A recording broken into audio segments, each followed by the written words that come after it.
저는 사회복지 조사의 전반적인 과정에 대해서 살펴보도록 하겠습니다.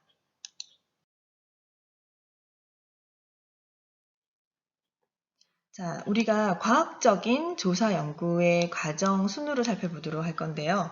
자, 몇 단계가 있나요? 네, 그쵸. 자, 일단, 조사 연구를 우리가 체계적으로 과학적으로 하기 위해서는 가장 중요한 거, 문제 설정을 내가 어떻게 하는지 중요하겠죠? 네, 그 다음에 내가 조사를 하고자 하는 문제 설정을 완료했으면 다음 단계. 맞습니다. 조사를 내가 설계하는 단계. 그쵸? 앞에서 배우셨던 여러 가지 많은 방법 중에서 내가 어떤 조사 방법을 통해서 어떤 식으로, 어떤 대상으로, 뭐 이렇게 관련된 설계 순으로 이제 가셔야 됩니다. 그 다음에 실제로 이제 드디어 측정에 들어가고요. 그 다음 네 번째, 그러면 내가 이 문제를 풀기 위해서 이러한 방법으로 자료 수집을 어떻게 하겠다까지가 나오셔야 되겠죠? 그 다음에 내가 수집한 자료를 그냥 가지고 있으면 되는 것이 아니라 이거를 표로 만들던지 통계를 돌리던지 경향을 보던지 뭐 평균을 알아보던지 이렇게 자료를 분석하셔야 됩니다. 자, 그러면 이제 자료 분석 단계에서는요, 평균이나 또는 뭐 이런 수치로만 드러나 있지 이게 어떤 걸 의미하고 내가 보고자 하는 이 문제에 어떤 의미가 있고 모르겠죠. 그래서 마지막 여섯 번째 해석까지 이제 가셔야 됩니다. 여기까지 과정이 끝나고 난 다음에는 최종적으로 여러분이 하셔야 되는 것이 그렇습니다. 이런 사회적인 복지 조사 연구 과정을 통해서 내가 알게 된 결과를 잘 다른 사람에게 글이나 말로 전달하기 위해서 보고서 작성의 마무리까지 가셔야 절차를 완료했다라고 할 수 있겠죠.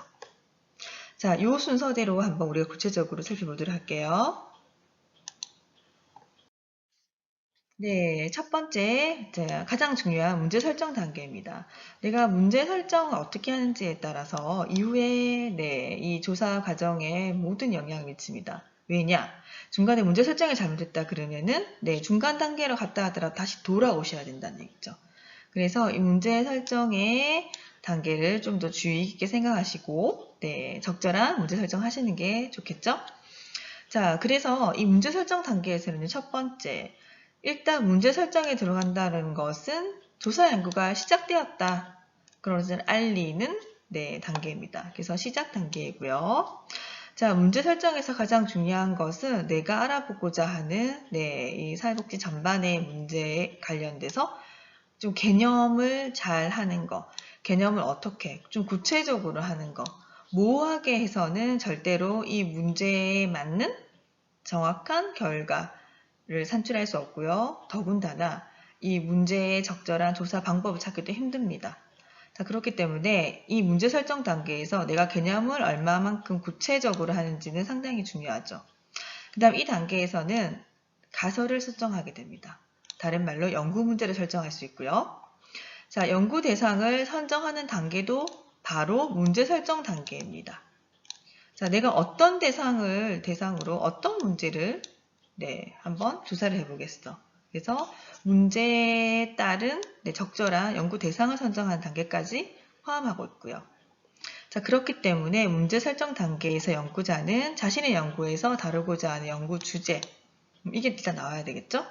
다시 말해서 연구 주제를 한 문장, 한 맥락으로 정리를 하자면은 결국에는 연구 제목이 되겠죠? 그 다음에 연구 목적. 자, 이 주제에 적절한, 내가 보고자 하는 구체적인 연구 목적이 나오셔야 되고요.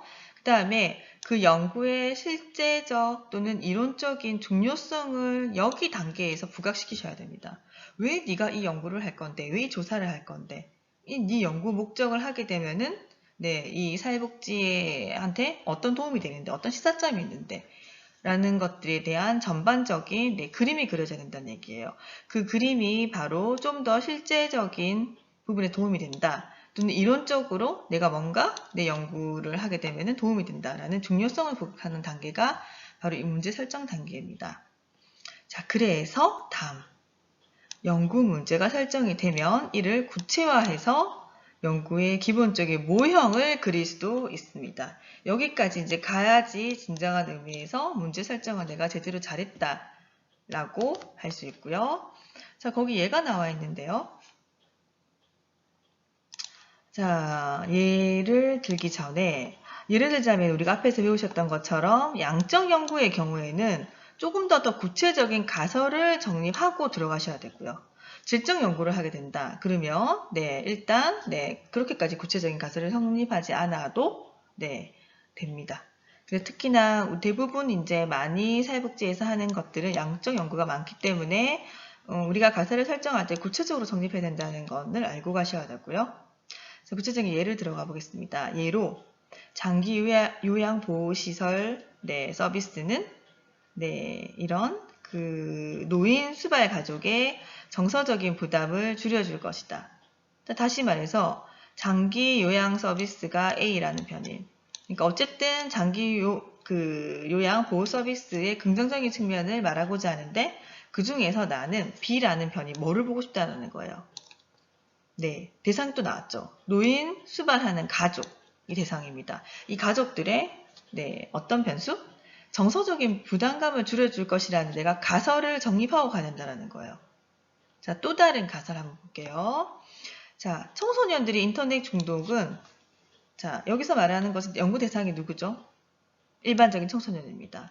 그 다음에 보고자 하는 변이는 인터넷 중독이라는 A 변인이 어디에 학교 부적응을 일으킨다, 초래한다. 그쵸? B라는 변수에 인터넷 중독 영향을 미친다라는 거예요. 결국 그래서 인터넷 중독은 학교 부적응을 하게 만든다 라는 변인이 될 수 있다라는 거. 이러한 다양한 문제 설정을 할 수 있겠죠? 자, 그 다음 문제 설정 단계에서 특히나 탐색적인 조사 연구는요. 구체적인 가설이 없는 가운데 진행되는 경우가 많기 때문에 탐색적인 연구 조사에서는 그냥 우연히 관찰했더니 봤더니 이렇게 될 수도 있겠네 라고 접근하시면 됩니다. 자, 그런데 반면 기술적인 조사 연구에서는 어때요? 가설 없이 진행되는 경우도 상당히 많다라고 되어 있습니다.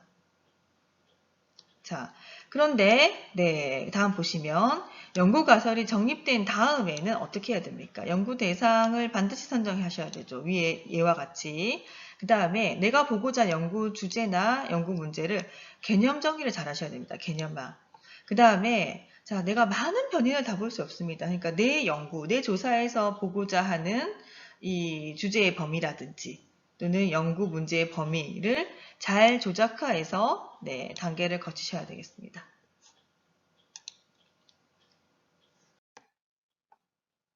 자, 다음 연구 문제를 잘 설정하셨으면 두 번째 단계인 조사 설계 단계에 들어가는데요.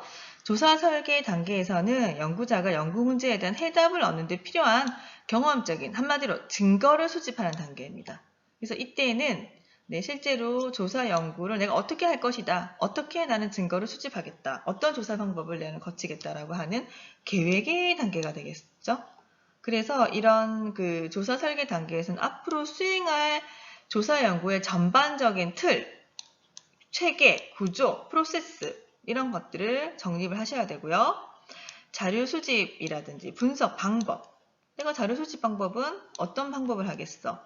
그 다음에 이 수집한 자료를 어떤 방법으로 통계를 보겠고, 기술을 하겠고, 어떻게 분석을 하겠어라는 이 분석 방법까지 나오셔야 됩니다.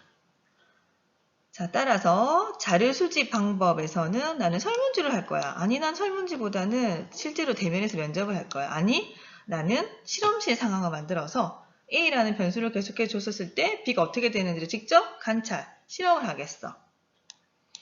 그 다음에 아니, 나는 자연스러운 상황에서 그 어린이집에 가서 아이들의 특성을 그냥 관찰하겠어.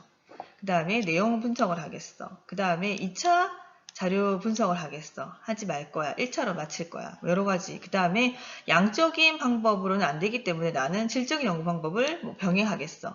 이러한 여러 가지 자료 수집 방법들을 조사 설계 단계에서는 결정을 하셔야 되겠습니다. 그 다음에 또한 연구 모집단. 그쵸? 우리가 이제 개별 연구다. 또는 어떠한 특정 집단의 연구다 할 경우에는 인구 전체를 대상으로 하기 힘들기 때문에 모집단을 설정하는데 모집단을 내가 어느 지역으로 하겠어? 우리 영동 지역이야 아니면은 서울 지역이야 이렇게 네, 그 다음에 이 모집단을 그렇게 설정하는 이유 또한 있으셔야 되겠죠? 그 다음 표본수. 나는 뭐 300명까지는 할 수 있을 것 같아. 또는 100명이면 충분할 것 같아. 이런 모집단 수를 결정하셔야 되고요. 자, 그 다음에 똑같은 만약 영동지역이라 하더라도 예를 들면 우리 유원대학교. 자, 표본 추출 방법에서 그 많은 대학 중에서 나는 이 대학만 하겠어. 또는 이 우리 대학에서도 여러 가지 과가 있겠죠? 이 중에서 임의로 몇몇 과를 내가 선정하겠어. 뭐 임의 표본 추출이라든지 또는 내가 뭐 눈덩이 표시법 같은 경우는 뭐 한 과를 선정했는데 이 과의 친구들을 통해서 또 알게 되고 그다음 또 그 친구들을 통해서 또 다른 친구들을 섭외하고 이렇게 하는 눈덩이 표집이라든지 뭐 이렇게 그래서 어쨌든 이제 표본 추출 방법 등을 결정할 수 있습니다. 그다음 세 번째 설문지 조사 도구를 만드셔야 되겠죠. 작성. 그 다음에 이런 설문지의 신뢰도라든지 또는 타당도를 검증을 하셔야 되겠죠. 그래서 뭐 전문가에게 의뢰를 한다든지 이런 걸 통해서 그 다음 다섯 번째 분석 시 사용해야 될 통계 기법. 나는 그냥 평균 표준 편차를 보겠어. 나는 또는 뭐 빈도를 보겠어. 뭐 여러 가지 통계 방법들을 결정하시면 되겠죠. 자, 어쨌든 이 조사 설계 단계에서는요, 개념을 좀 더 구체화하고 가설, 그 다음에 가설 설정, 연구 대상 선정 등이 이때 다 모두 이루어지셔야 한다는 것이 또한 조사 설계 단계에서 필수적이라고 볼 수 있습니다.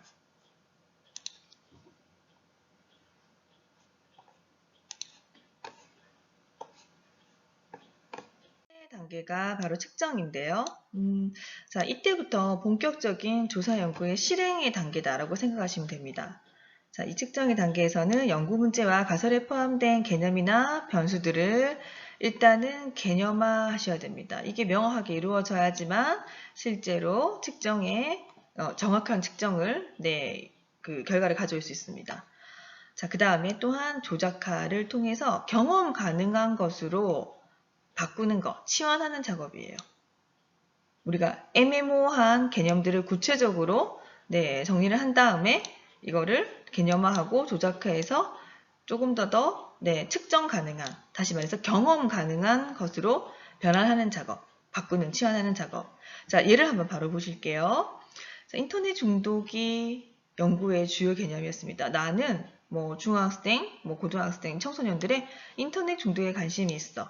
인터넷 중독이 주요 개념으로 정의되었다면은 인터넷 중독이 여러분이 어떤 개념까지를 보실 건지에 대해서 반드시 정의하셔야 된다는 거예요. 그래서 인터넷 중독이 무엇을 말하는 것인지를 명확하게 밝히셔야 되고요. 이게 바로 개념화입니다. 자, 그 다음에 조작하는 어떤 사실을 관찰하면 인터넷 중독으로 파악될 수 있는지 내가 나름대로 조작화를 하셔야 된다는 거죠. 그렇죠? 예를 들자면은 뭐 A라는 청소년이 하루에 몇 시간 이상 한다는 것을 나는 인터넷 중독으로 보겠어 라고 하는 이런 조작화. 자, 이거는 그 연구자마다 조사하는 사람마다 또는 기준마다 다 다를 수 있겠죠? 그래서 반드시 내가 측정하고자 하는 거. 그리고 이제 연구 결과를 밝히셔야 됩니다. 나는 조작화를 그쵸? 청소년 아이들이 하루에 8시간 이상씩 몰입해서 하는 경우 또는 뭐 몇 시간 이상 아니면 반복적으로 일주일에 몇 번 이상 하는 거를 인터넷 중독이라고 보겠어 라고 조작화를 하면 나중에 나온 연구 결과를 보고도 이런 특성을 가진 이런 그 아이들을 인터넷 중독으로 보고 연구를 했구나, 조사를 수행했구나를 알 수 있겠죠. 일단 측정 단위에서는요, 단순 분류에서 이제 완전한 수량에 이르기까지 그냥 단순하게 뭐 그런 부류가 있어요, 아닌 부류가 있어요. 청소년 대상으로 해봤더니 뭐 인터넷 중독, 내가 조작적 정의를 한 조작가한 인터넷 중독의 아이들이 50% 이상이 되더라. 이건 단순 분류죠. 자, 여기에서 완전한 수량화. 예를 들자면은 몇 %가 되고 어느 정도 인터넷에 중독되어 있고 또는 세부적으로 들어가서 인터넷 중독을 봤더니 남자보다 여자가 더 적더라. 그 비율이 더 높더라. 또는 남자애들 같은 경우는 조금 더 몇 시간 이상 평균적으로 더 많이 하더라. 뭐 이렇게 평균 수치까지 내는 거. 빈도가 언제쯤 더 많이 발생하더라. 밤에 더 많이 발생하더라. 이런 식으로 좀 더 구체화시켜서 수량화하는 단계에 이르기까지 다양한 단계로 측정하는 것이 가능합니다.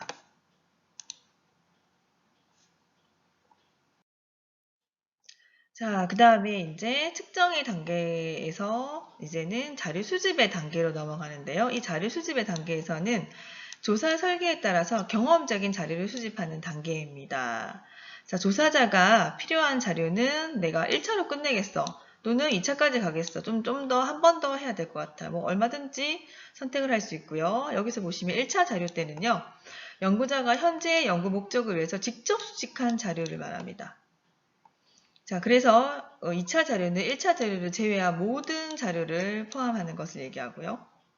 자, 2차 자료는 정부기관이라든지 조사기관에서 발간한 간행물, 뭐 그러한 연구 업적물들, 그 다음에 그들이 펴낸 이런 그 연구 결과물을 묶은 책, 뭐 이런 것들, 기업에서 수집한 자료들, 보통 이제 공개해서 많이 올라와 있습니다. 통계청 자료들, 그다음 학술지에 발표된 이런 논문들, 다른 사람들이 많이 수행했었던 거, 객관적인 자료가 될 수 있겠죠.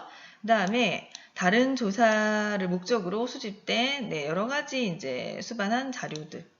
네, 그래서 어쨌든 내 연구에 도움이 된다 그러면 내가 직접 조사하는 1차 자료도 필요하지만 2차 자료들도 병행하는 것도 필요한 것 같습니다. 왜? 내 연구 목적에 도움이 될 수 있는 한 모든 자료들. 그쵸?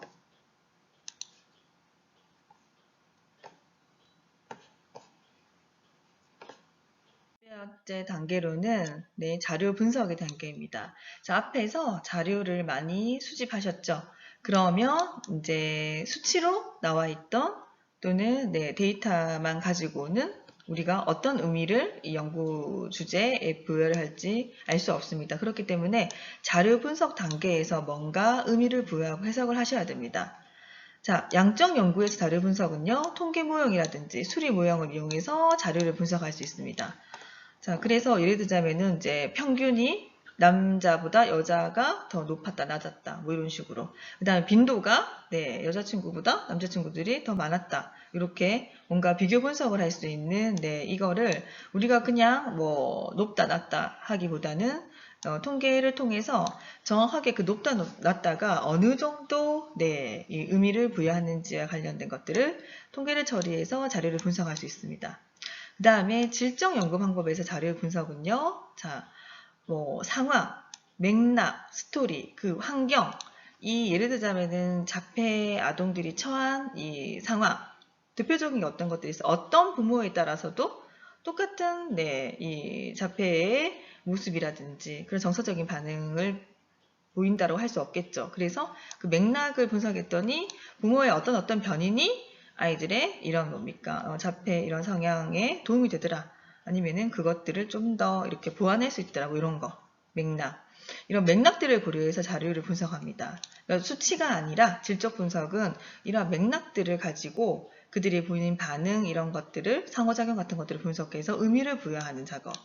자, 그래서 비수량화된 자료에 의해서 뭔가 범주화하고 그래서 의미를 부여하는 거. 그래서 그 자체의 분석을 목적으로 삼는 경우가 많습니다. 자, 자료 분석까지 끝나면요. 어떻게든 우리가 이렇게 남자가 여자보다 높다, 빈도가 높다, 낮다, 어떤 부모의 특성이 자폐 아이들을 어떻게 하더라. 이런 식으로 이제 어느 정도 자료 분석 단계가 끝났으면 여기서 끝나는 것이 아니에요.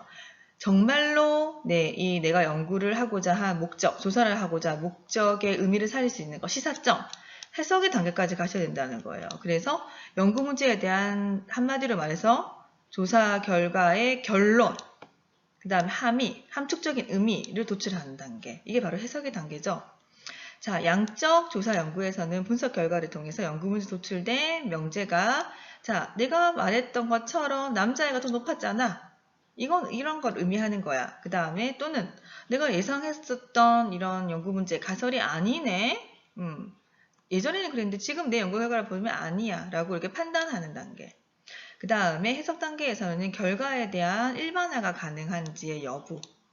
자, 내가 모집단을 대상으로 100명을 대상으로 했지만은 이거는 굉장히 의미가 있다 해서 우리나라 전체 대상이 청소년에게 적용 가능하다. 뭐 이런 거. 그 다음 방법론상의 한계에 대해서 내가 인지를 하고 결론에 대해서 한계를 설정하는 단계 또한 해석이 됩니다. 자, 내가 양적 연구로만 지금 평균만 냈어. 근데 실제로 남녀 차이가 있는지를 좀 질적 연구를 해봤으면 좋겠어. 라는 것 또한 결론이 됩니다. 또는 내가 자폐 아동들을 대상으로 질적으로 3명 정도만 조사를 해봤더니 부모의 양육 태도나 부모의 상호작용에 영향을 미치네.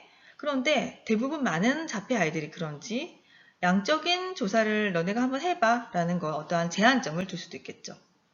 그 다음에 연구 결과 이런 함축적인 의미를 도출하는 과정. 그 다음에 이거에 따라서 앞으로 이런 것들이 필요해. 우리나라의 자폐 아동들을 대상으로 이런 연구가 많이 필요해 라고 제언. 청소년들의 인터넷 중독을 예방하기 위해서 내 연구와 같이 앞으로 이런 연구도 이뤘으면 좋겠어 라는 제언까지 포함되는 게 해석의 단계입니다.